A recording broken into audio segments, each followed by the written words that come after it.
السلام عليكم، أنا أخوكم عبد الله طارق، أحييكم جميعا. بالبداية أتمنى نصلي على النبي محمد وعلى آل محمد الراحمون يرحمهم الله.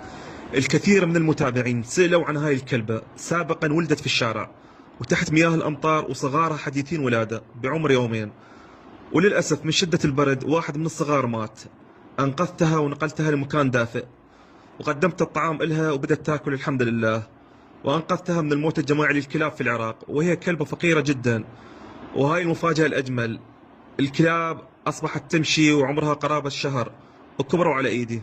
أحبتي الكرام، بعد ما غرقوا مرتين بمياه الأمطار وكنت السبب في إنقاذهم، شكرا لله. وهذا واحد من الصغار، شوف الجمال، وبإذن الله يكبرون وبعدها يعيشون بمكان آمن. وأتمنى من الجميع عدم التعرض لهم، وعدم إيذائهم، وعدم ضربهم.